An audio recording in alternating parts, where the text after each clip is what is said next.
Hola a todos, mi nombre es Luis Alberto Villamizar Durán, soy estudiante del doctorado de Innovaciones Educativas de la UNEFA, Estado Táchira, y hoy vengo a presentarles la propuesta de tesis doctoral.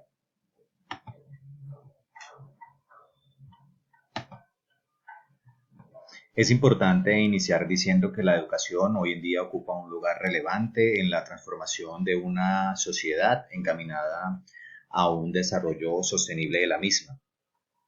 Además, que aspectos como cobertura en la educación, desde la primera infancia hasta la educación media, vocacional u universitaria,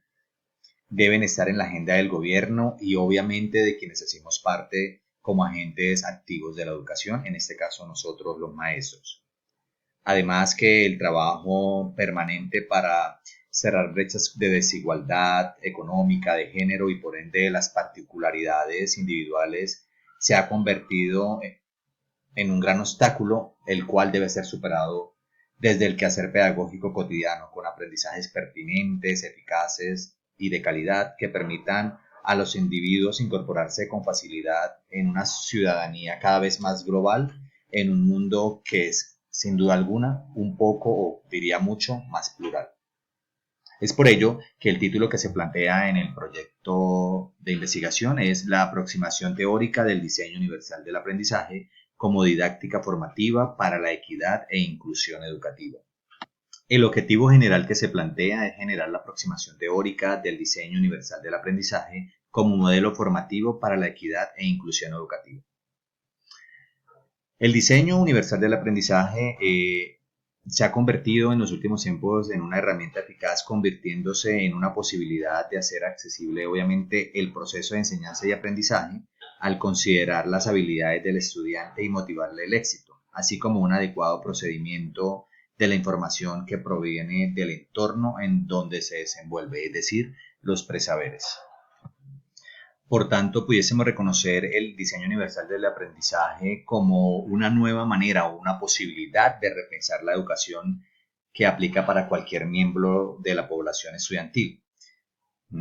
Pudiésemos dar un enfoque como una filosofía que tiene el potencial para reformar no solamente el currículo y hacer de las experiencias de aprendizaje un poco más accesibles y significativas, sino que además permite dinamizar y transformar de fondo lo que hoy es la verdadera práctica pedagógica. Dentro de los objetivos específicos se plantean el primero, explorar el efecto de la didáctica de inclusión en los escenarios actuales en la formación de una escuela con equidad. El segundo, caracterizar las prácticas y estrategias educativas inclusivas de los docentes. Y tercero, determinar si el diseño universal del aprendizaje permite la equidad e inclusión educativa en las aulas regulares de básica primaria. En la cotidianidad de los procesos pedagógicos en Colombia hemos venido notando el incremento o la amplitud de la brecha de la inequidad y la desigualdad. Todos los días vemos cómo en las diferentes instituciones educativas se presentan casos de intolerancia frente a las particularidades que presentan nuestros estudiantes, bien sea por color de piel, por nacionalidad, en esos momentos, en especial con personas de Venezuela que viven por la situación del país aquí en Colombia, pero haciendo énfasis un poco más en las particularidades que se tienen cuando se presenta cierto tipo de discapacidad. ¿Qué limitaciones hemos encontrado que han hecho inequitativa la educación aquí en Colombia? Primero, limitaciones físicas como de movilidad, obviamente estudiantes que presentan en forma permanente debilidad muscular, pérdida de ausencia de alguna parte de su cuerpo, etcétera. Además tenemos tipo de discapacidad intelectual cognitiva, trastorno del espectro autista, visual cuando presentan baja visual sensorial o ceguera total, auditiva, sordoceguera, mental psicosocial también, o trastornos de la voz y el habla, o discapacidades múltiples. Y es allí donde encontramos los siguientes síntomas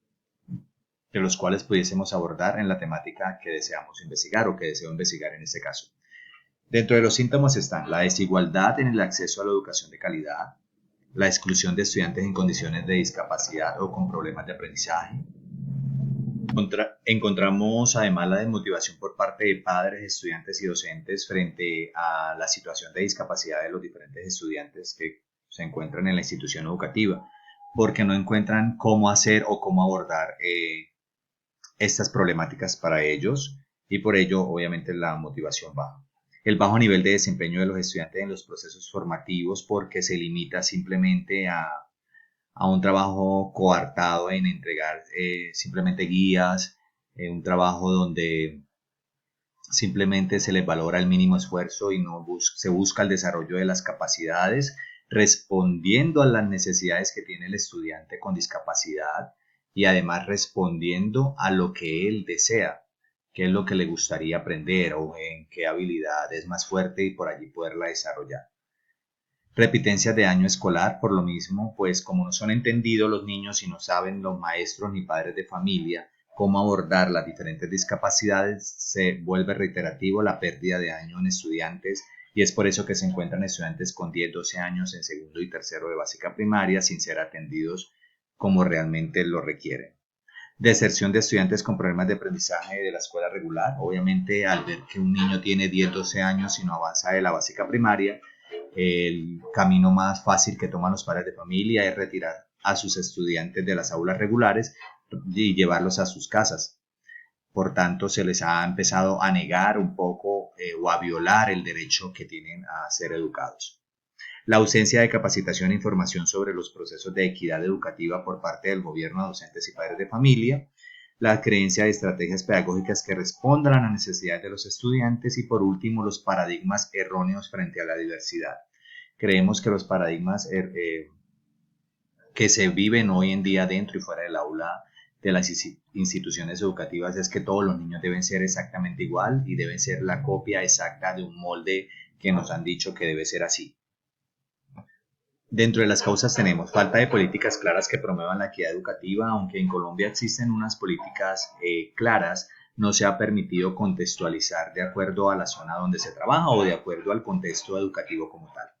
Barreras culturales que clasifican a los estudiantes como anormales o especiales, creencias metodológicas que favorecen el trabajo individualizado y la estandarización de los estudiantes, es decir, todo lo hacen bajo un mismo modelo y para trabajar en grupo, más no para trabajar las características individuales que tiene cada educando o las necesidades que tiene cada uno de ellos. La concepción de los docentes frente a las prácticas pedagógicas que no corresponden al ritmo y estilo de aprendizaje de estudiantes con discapacidad o problemas de aprendizaje, bien sea porque desconocen cómo se maneja la discapacidad o bien sea porque no se tiene la disposición. Procesos de enseñanza que rechazan la flexibilización en los estándares y derechos básicos de aprendizaje. Es decir, muchas veces prefieren decirle al estudiante que no hay cupo en una institución educativa con tal de no asumir la responsabilidad de trabajar cierto tipo de discapacidad. Barreras físicas o de infraestructura que impide la participación de estudiantes con discapacidad. Es muy visto porque hay instituciones educativas que no cuentan con un diseño adecuado para niños, por ejemplo, con ceguera, para niños con sillas de ruedas, para niños paralíticos, y por eso se convierte esta barrera física en una imposibilidad para que el educando se desarrolle adecuadamente dentro de las instituciones educativas y no se cuenta con el acompañamiento de un equipo interdisciplinar para atender a todos y cada uno de los educandos, psicólogos, terapeutas ocupacionales, entre otros. ¿Y cuáles han sido las consecuencias? Pues estereotipos que promueven la exclusión y dificultad a la integración, baja autoestima, ansiedad, aislamiento social, actitudes xenófonas y violentas entre congéneros, alto índice de deserción escolar en estudiantes con discapacidad, planes y proyectos pedagógicos que se forman basados en exclusión estudiantil. Es por ello que dentro de las consecuencias además está el que la educación no está respondiendo adecuadamente a su población educativa, no está teniendo en cuenta las individualidades que se tiene o que tiene o presenta cada uno de los estudiantes. ¿Cuál sería entonces el pronóstico? Discriminación frente a la individualidad o la diferencia de los sujetos que conforman la comunidad educativa,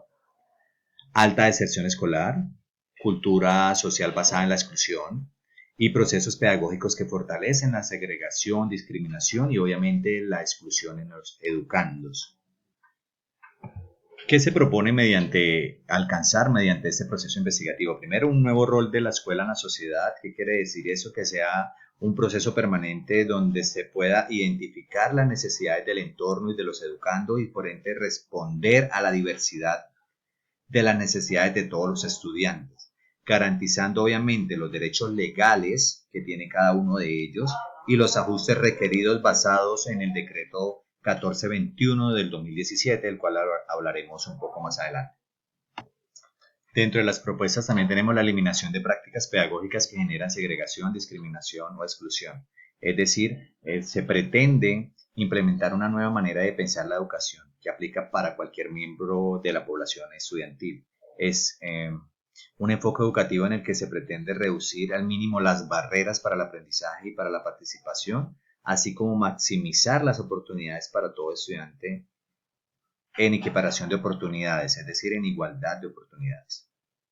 Va más allá, obviamente, de la accesibilidad simplemente a los espacios físicos, sino también de la equidad al momento de recibir los conocimientos y al momento de permitir el desarrollo de las diferentes competencias que necesita cada uno de los individuos para desarrollarse libre y eficazmente.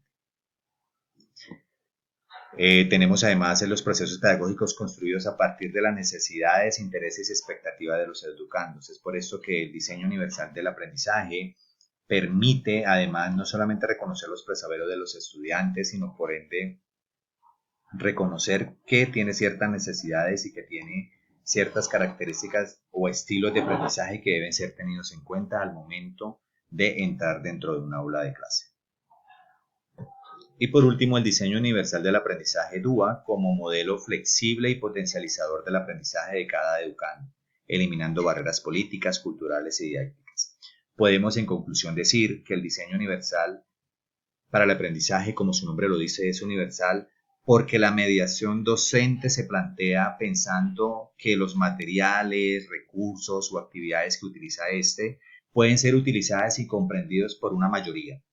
de forma que cada estudiante pueda emplear sus conocimientos previos o presaberes, las capacidades, las habilidades, así como sus características a partir de sus propios intereses y motivaciones, lo que hará que la educación responda verdaderamente a lo que necesita el estudiante y no lo que quiere el maestro. El diseño universal del aprendizaje permite además plantear o replantear los currículos dentro de las instituciones educativas, haciendo de estos un pilar fundamental que responda realmente a la sociedad que tenemos hoy en día. Aquí encontramos las bases legales que amparan la inclusión educativa, la Constitución Política en sus artículos 13, 14, 47 y 67, estoy hablando de Colombia, la Ley 115 de Educación, los artículos 8 del 2006, la Ley 1618 del 2013 y el número 4 del artículo de la Ley Estatutaria 1618 de 2013 y el decreto 1421 del 2017, que es el más reciente y en el que nos obliga en ese momento, obviamente, a trabajar verdaderamente en lo que es la inclusión. Es por ello que toma total relevancia e importancia ese proyecto investigativo, porque busca no solamente o pretende no solamente transformar la educación, sino dar un verdadero aporte a mi contexto educativo cotidiano. Y creo que cuando se busca realizar cambios profundos en la educación, cuando se busca alterar el orden para mejor y cuando se busca cerrar las brechas de inequidad en la educación, es cuando realmente estamos haciendo aportes relevantes, significativos y que perduren en el tiempo. Muchas gracias.